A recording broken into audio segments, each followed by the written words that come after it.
CCC in Gujarati, Unit 7.3.3 new email. Topics છે નવો email બનાવવો અને મોકલવો, તેના ઉદાહરણો, ટિપ્સ અને નિષ્કર્ષ. નવો ઈમેલ બનાવવો અને મોકલવો. ઈમેલ બનાવવો અને મોકલવો એ અત્યંત સરળ પ્રક્રિયા છે. નીચેની માહિતી મુજબ તમે તમારા ઈમેલ સર્વિસ પ્રદાતા જેમ કે જીમેલ, આઉટલુક, યાહૂ પર નવો ઈમેલ બનાવી શકો છો અને મોકલી શકો છો.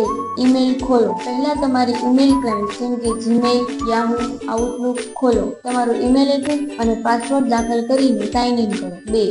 નવો ઈમેલ શરૂ કરો. ઈમેલ ક્લાયન્ટ ખોલ્યા પછી કમ્પોઝ અથવા ન્યૂ ઈમેલ બટન પર ક્લિક કરો. આ બટન સામાન્ય રીતે સ્ક્રીનની ટોપ બાજુમાં હોય છે. આ પર ક્લિક કરતા એક નવો ઈમેલ વિન્ડો ખુલે છે જ્યાં તમે મેસેજ લખી શકો છો. 3. Email address. 2. પ્રાપ્તકર્તા. અહીં તમારે મેસેજ મોકલવા માટે વ્યક્તિનું ઈમેલ એડ્રેસ દાખલ કરવું પડે છે. તમે એકથી વધુ વ્યક્તિને મેસેજ મોકલી શકો છો, તેથી એકથી વધુ એડ્રેસ એક સાથે લખી શકો છો. જુદા જુદા એડ્રેસને કોમાથી અલગ રાખો. Carbon copy. જો તમે અન્ય લોકો મેસેજ જોઈ શકે તે રીતે મોકલવા માંગતા હો તો આ એડ્રેસ દાખલ કરો. Blind carbon copy. જો તમે બધા પ્રાપ્તકને બતાવ્યા વગર મેસેજ મોકલવા માંગતા હો તો આ વિકલ્પનો ઉપયોગ કરો. સબ્જેક્ટ. આ ફિલ્ડમાં મેસેજનો સંક્ષિપ્ત અને સ્પષ્ટ વિષય લખો.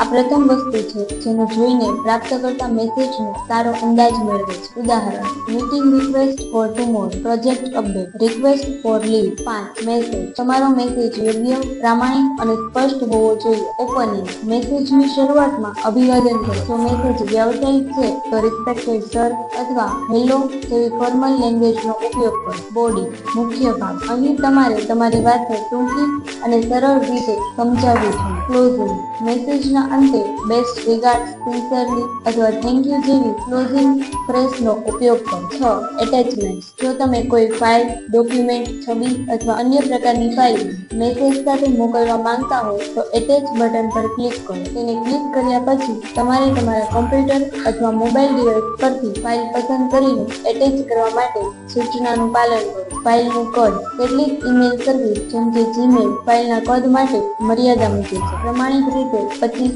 MB છે. 7. મેસેજની પુષ્ટિ કરો. મેસેજ મોકલતા પહેલા દરેક વસ્તુ ચકાસી લો. વિષય અને પ્રાપ્તકર્તા એડ્રેસને યોગ્ય રીતે લખો. મેસેજમાં કોઈ લખાણની ભૂલ અથવા ખામી છે કે નહીં તે ચકાસો. જો જરૂરી હોય તો ફાઇલ એટેચમેન્ટ રીચેક કરો. 8. મેસેજ મોકલો. બધું બરાબર ચકાસ્યા પછી સેન્ડ બટન પર ક્લિક કરો. મેસેજ મોકલાઈ જાય છે અને તે તમારા આઉટબોક્સમાં જાણ થશે જ્યારે તે સફળતાપૂર્વક મોકલાશે. 9. મેસેજનું સ્ટેટસ ચકાસો. Sent folder. તમારો મોકલેલો મેસેજ હવે સેન્ટ આઇટમ્સ અથવા સેન્ટ મેઇલ ફોલ્ડરમાં જોવા મળશે. ડ્રાફ્ટ. જો તમે મેસેજ સંપૂર્ણ રીતે ન મોકલ્યો તો તે ડ્રાફ્ટ ફોલ્ડરમાં સંગ્રહિત થઈ શકે છે. ઉદાહરણ: johan@example.com. Subject: Meeting schedule for next week. Dear Johan, I hope you are doing well. I am writing to discuss our upcoming meeting next week. Please let me know your availability so that we can finalize the schedule. Looking forward to hearing from you soon.